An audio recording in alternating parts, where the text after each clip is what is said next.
Assalamualaikum warahmatullahi wabarakatuh. Perkenalkan, nama saya Viko Dias Gilang Prabowo, nomor NIM 2109991 dari Logistik Lautan B angkatan 2021. Di sini saya beserta teman saya Muhammad Asmi Musyafa Adam, nomor NIM 2109617 akan mereview sebuah jurnal yang berjudul Optimalisasi Program Tol Laut terhadap Penurunan Disparitas Harga, suatu tinjauan analisis. Indonesia merupakan negara kepulauan yang memiliki 5 pulau utama dan ribuan pulau kecil.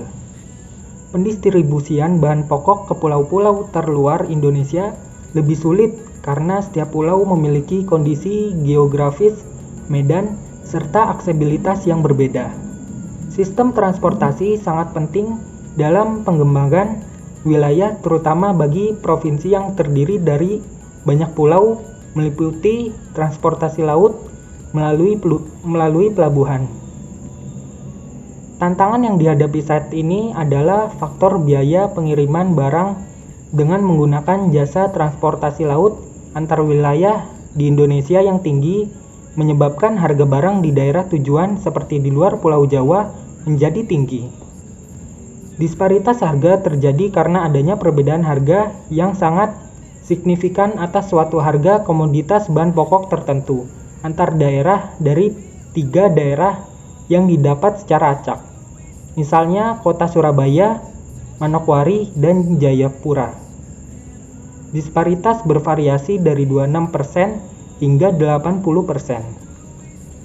Tol laut adalah solusi yang ditawarkan untuk mengurangi disparitas harga yang timbul di kawasan Indonesia.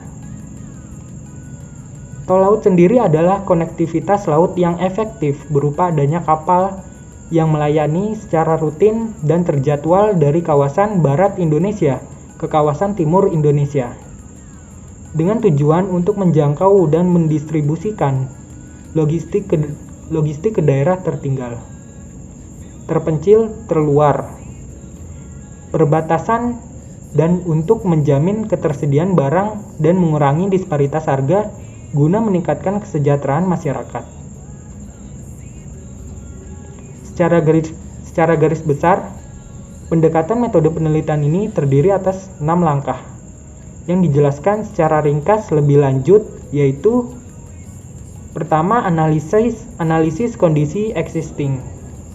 Pada tahap ini dilakukan identifikasi mengenai kondisi existing pada variabel operasional KM Logistik Nusantara 3 di trayek T13.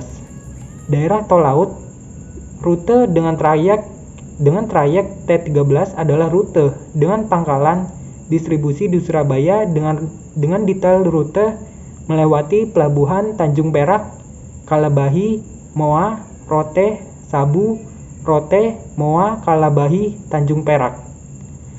Tabel 2 menunjukkan jarak antara pelabuhan singgah dan gambar 1 menunjukkan peta trayek T13.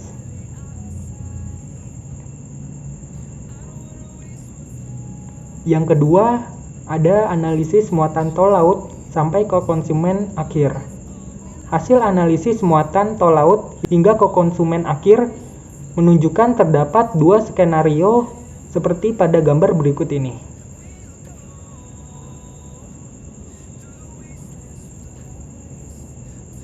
Yang ketiga, analisis pembentukan harga. Dari model empiris persamaan 1 disimulasikan ke dalam grafik pada gambar 8 dengan asumsi biaya, distribusi darat, margin keuntungan, dan variabel pendukung adalah konstan. Hanya terdapat perbedaan karena menggunakan distributor pada skenario 1. Pembentukan harga yang terjadi di daerah tujuan tol laut antara skenario 1 dan skenario 2 terjadi perbedaan. Dikarenakan pada skenario 1 terdapat distributor yang berperan untuk mendatangkan barang tol laut ke daerah tujuan tol laut. Distributor menjadi perantara antara pedagang di daerah produksi, yaitu Surabaya, dengan pedagang di daerah konsumsi yaitu daerah tujuan tol laut. Selanjutnya adalah nomor 4, analisis perbandingan harga kebutuhan pokok sebelum dan sesudah tol laut. Pada Kabupaten Rote Endau, penurunan harga kebutuhan pokok dengan adanya tol laut adalah sebesar 11-20%. Dengan penurunan 20% terjadi pada komoditas daging ayam dan minyak goreng.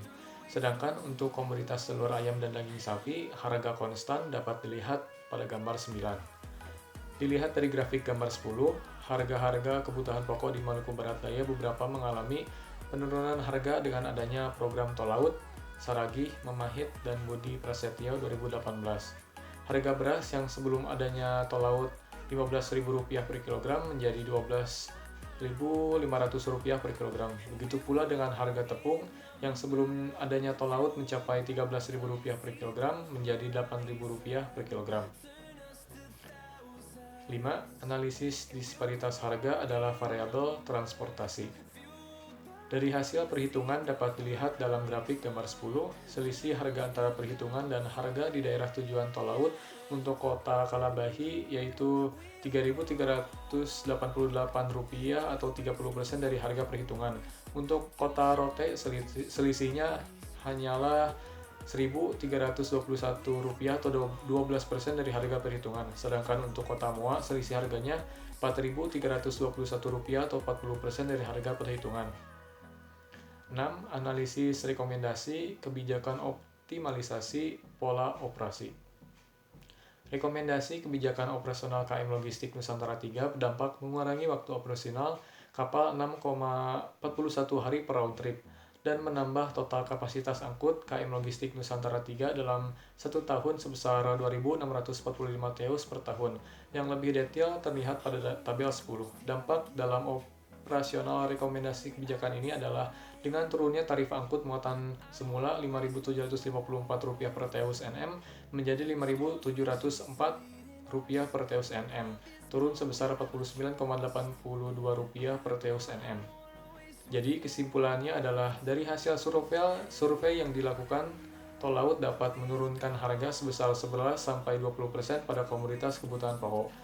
Penurunan terbesar terjadi pada komoditas daging ayam dan minyak goreng dengan penurunan 20%. Dari hasil optimasi pola operasi yang optimal dengan rute Surabaya, Kalabahi, Moa, Rote, Sabu, Surabaya dengan jarak tempuh 2050 nm dengan menggunakan KM Logistik Nusantara 3 dan menggunakan pola operasi multiport dengan mempertimbangkan muatan naik dan muatan turun, maka dengan kecepatan operasional 11,62 knot, maka dalam 1 tahun mampu berlayar 23 frekuensi per tahun dengan dampak terhadap total biaya sebesar Rp1.344 juta per round trip atau Rp3.950 juta per tahun.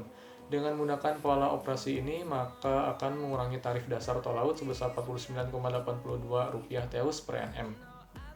Mungkin cukup sekian review jurnal yang dapat kami sampaikan. Mohon maaf bila ada tutur kata yang kurang berkenan. Terima kasih atas perhatiannya. Wassalamualaikum warahmatullahi wabarakatuh.